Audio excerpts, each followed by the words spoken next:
Welcome back. We are proving that Un is cyclic whenever n is power of an odd prime p. This is what we are proving, but to begin with our baby step is to show that up square is cyclic. We proved that up is cyclic for all primes p, and using that we want to show that whenever p is an odd prime then up square is cyclic.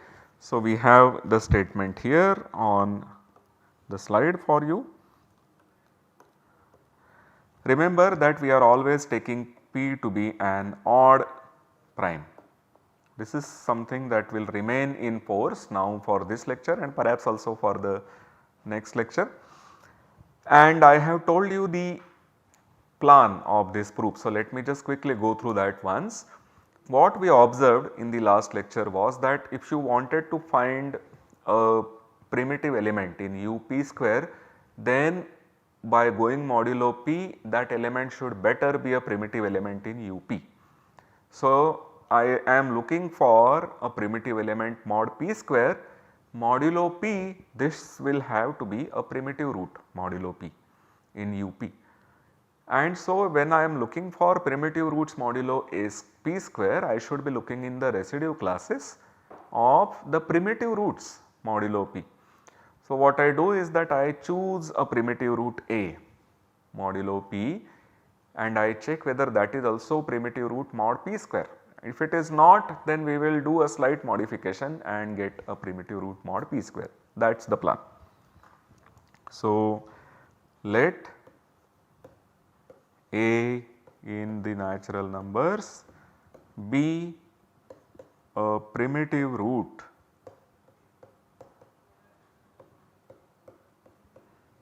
in up. So, modulo p, this element a is a primitive root. So, clearly first of all a is an element in up square. This is because if a is a primitive root in up, then a is an element in up. So, a is co-prime to p, therefore, a is co-prime to p square, and so a is an invertible element modulo p square. So, a is our element in up square. Let the order of a in up square be d. We want to check whether d is equal to phi p square. Phi p square is p into p minus 1. So, we of course have that d will need to divide phi p square, which is p into p minus 1, but p minus 1 will also divide d. The reason being that a power d minus 1 is divisible by p square would imply that p also divides a power d minus 1, and since we have started with a primitive root in up, the order of a in up is p minus 1. So, p minus 1 will therefore have to divide d, and d needs to divide p into p minus 1. So, the possibilities for d are p minus 1 and p into p minus 1. There are no other elements which are multiples of p minus 1 and which are also divisors of p into p minus 1. This is where we are using that p is a prime. If you show that the order of this element d cannot be p minus 1, then we are done.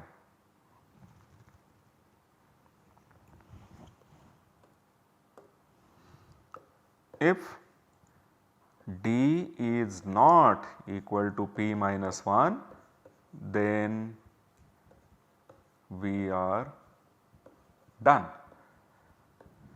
But this may not happen. You may have d equal to p minus 1. If the order of the element a in p square is also p minus 1, then consider a new element b, which is a plus So, first of all here B is also an invertible element modulo p square, because the GCD of B with P is also 1, and so GCD of B with P square is also going to be 1. So, B is an invertible element.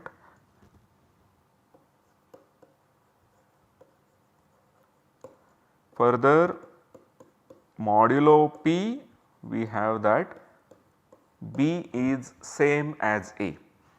Therefore, B is also a primitive root modulo P.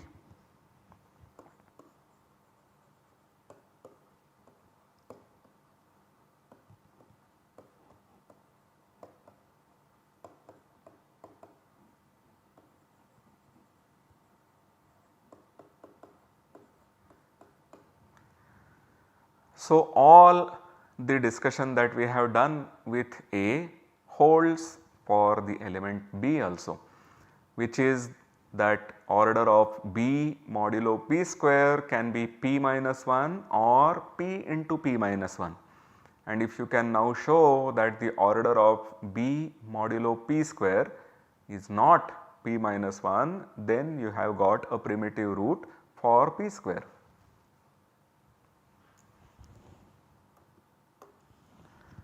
We show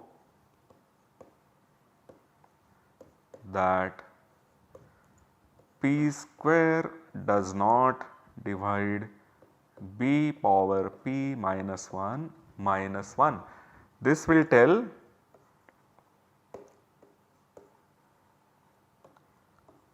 that order of B in U P square is not P minus 1, and then we are done.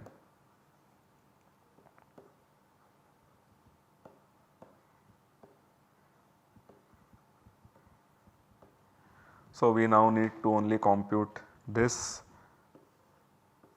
B power P minus 1 minus 1. Remember, B is A plus P, and now we apply the binomial theorem, which will give us A power P minus 1 plus P minus 1 into A power P minus 2 into P plus dot dot dot. The last term will be P power P minus 1, and finally we have 1. So, in this binomial expansion, we notice that the elements from here onwards are divisible by P square.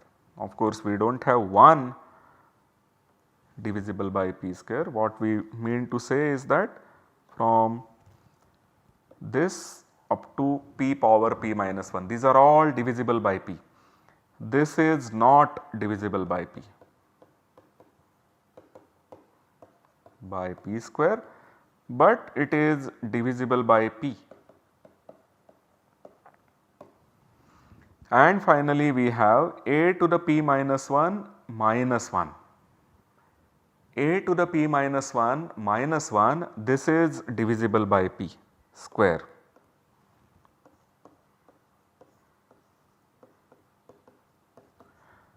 This is because the order of A modulo P square was P minus 1. So, we have among the right hand side the elements which are divisible by P square. So, this is divisible by P square together with minus 1, and these things are divisible by P square.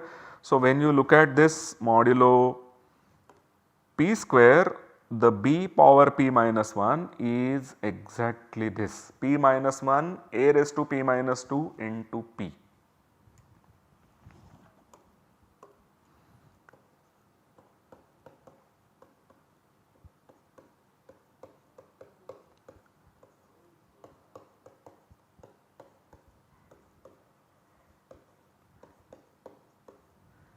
And here you have that P divides it, this, but p square does not. So, we get it to be not congruent to 0 mod p square, and therefore, the order of b in u p square is not p minus 1. That is it. Then this b will have to be a primitive root modulo p square by the discussion that we have seen earlier. So, once again what we did was that we observed first of all that up is cyclic. So, up has to have a primitive element. Secondly, a primitive element in up square has to be a primitive element for up when you go further modulo p.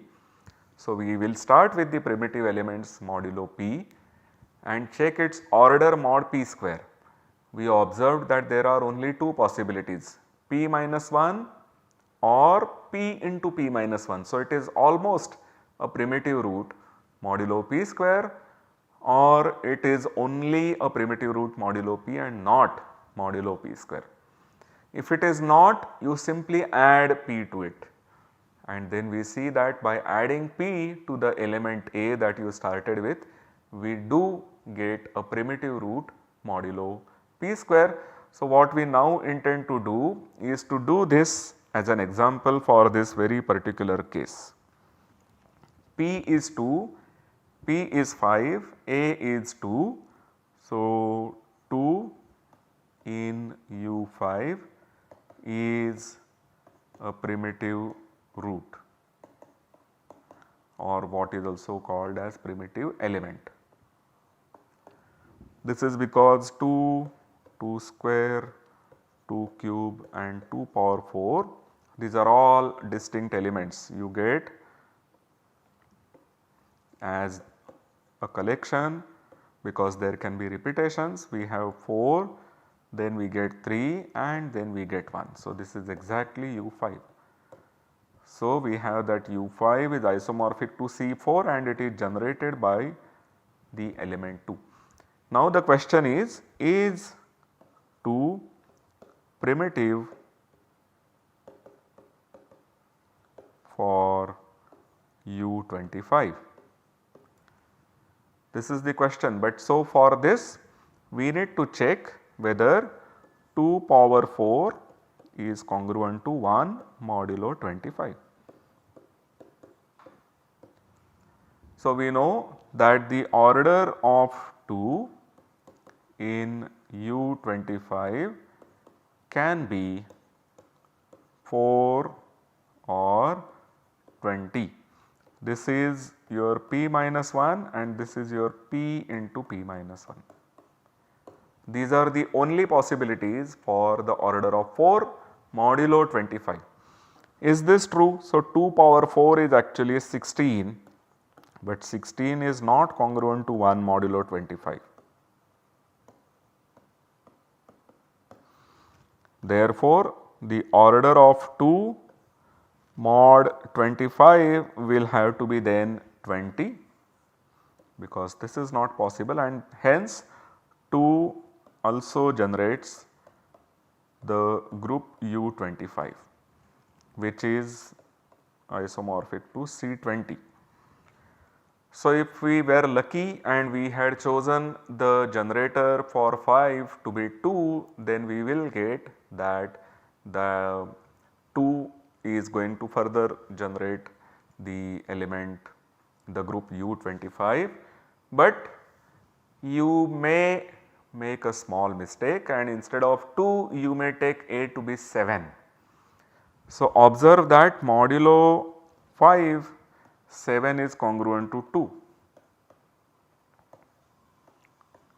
and therefore 7 also generates the group U5. This is something that we already have. But is it true that 7 power 4 is congruent to 1 modulo 25? Because we know that order of 7 in U25, it can be 4 or 20. If it is 4, then it is not a primitive root modulo 25. If it is not 4, then it is a primitive root modulo 25. So, 7 power 4 is 49 square, and therefore, when you go modulo 25, 49 is actually minus 1, because 50 minus 1 is 49, and so this is 1 modulo 25. So, this tells you that the order of 7 in U25 is actually 4, and so it cannot be this. And then by the method of proof, we would look at 7 plus 5, which is 12. This has to be a primitive element in U25.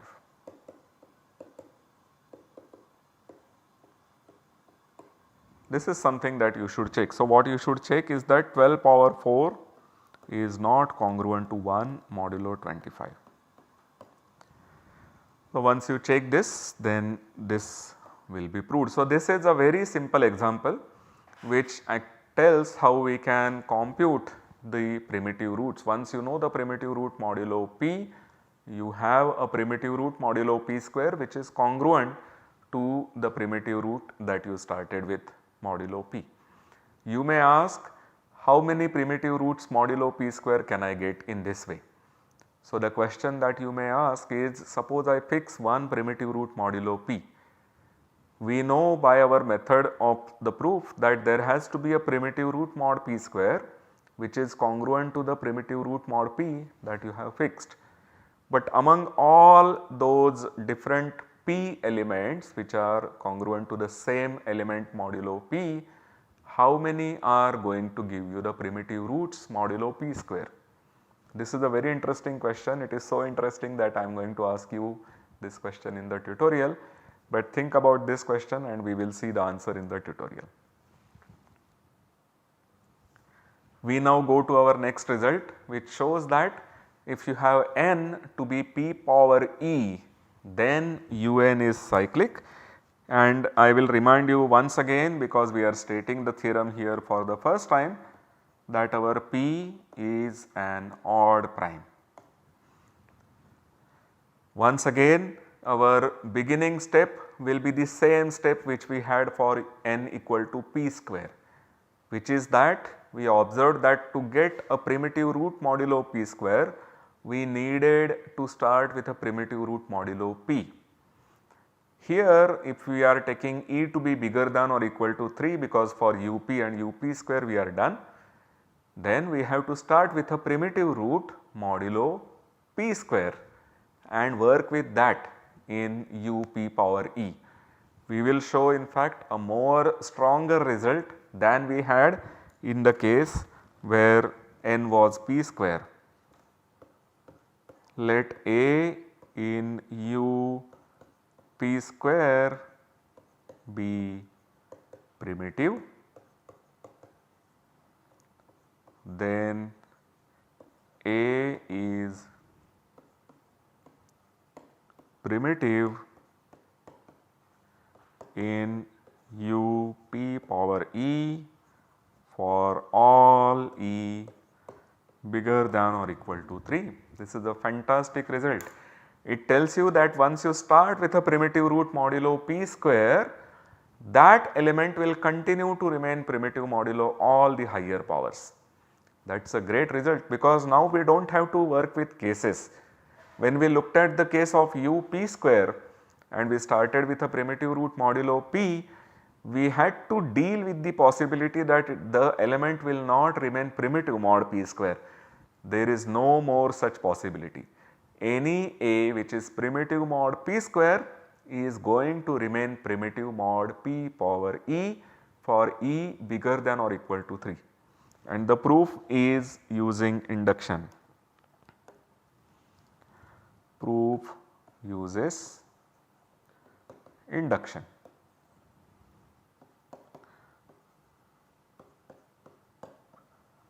To understand the proof, Clearly, let us deal with the case p cube first.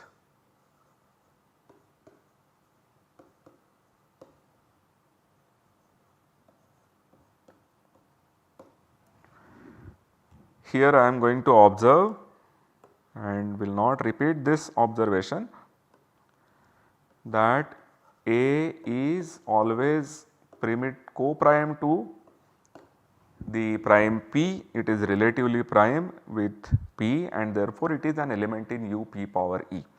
That is something that we are going to use. So, let us do the case of U p cube. Let D be the order of A modulo p cube. Then once again, as we have observed in the previous proof,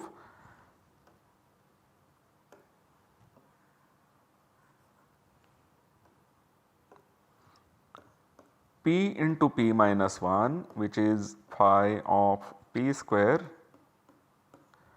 will have to divide the order D and it will also divide p square into p minus 1, which is phi p cube.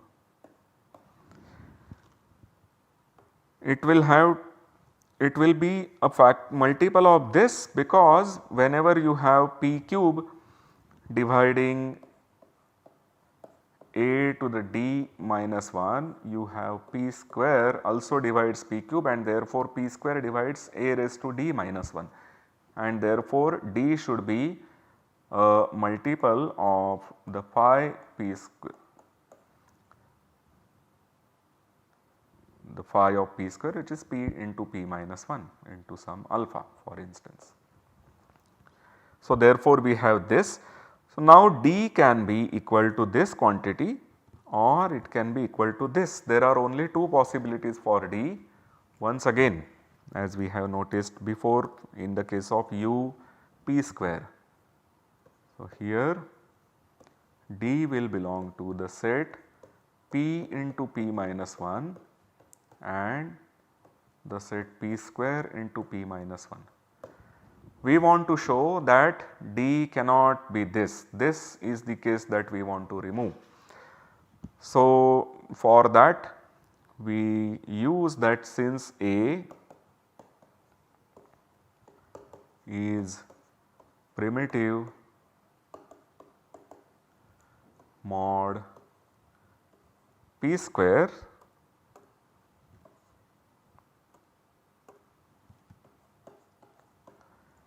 its order in U p square is p into p minus 1. Thus, p square does not divide a power I minus 1 for I 1 less than I less than p into p minus 1. This is one simple fact that we use. And now assume that if your D is p into p minus 1,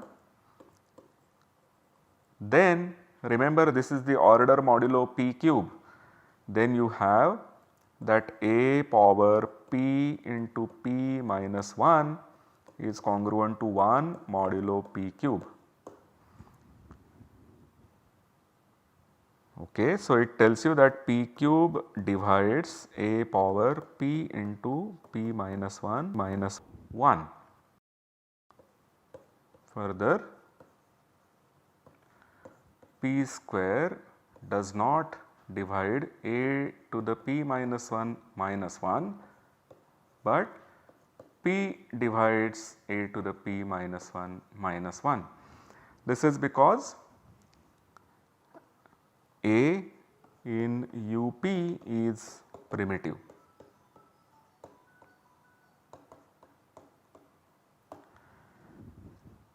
And then we get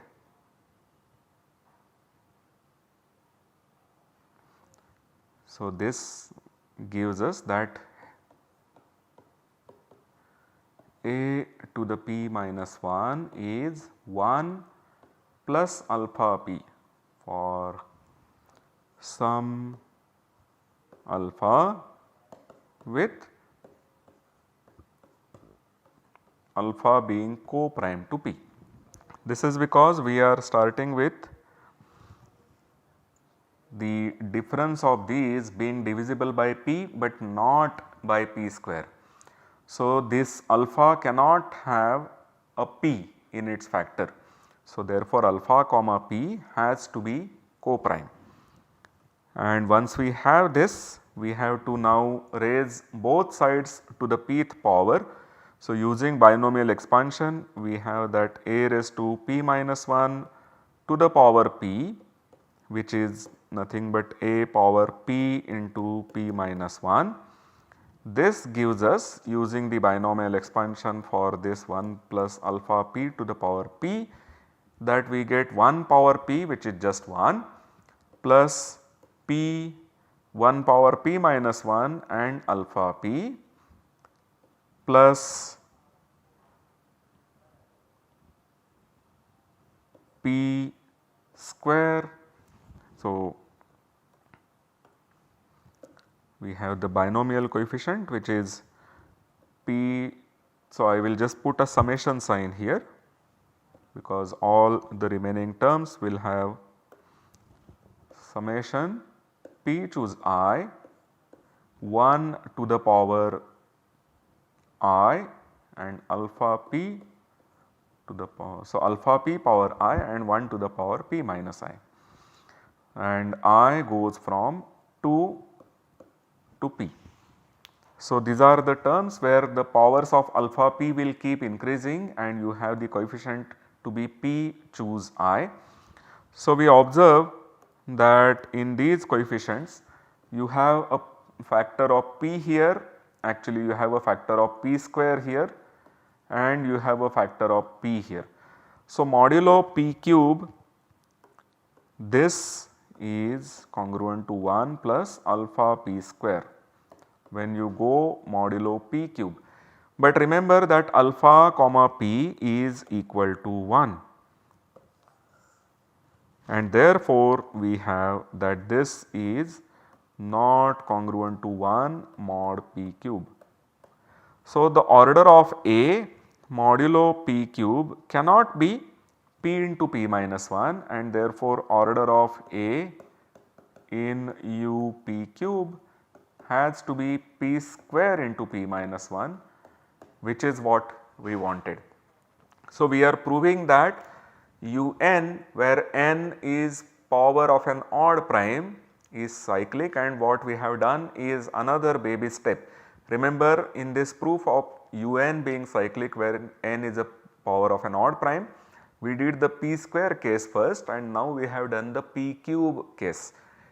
When in the beginning of the next lecture, we are going to look at all the higher powers and use induction to show that such a un is cyclic. So, I hope to see you in my next lecture. Thank you.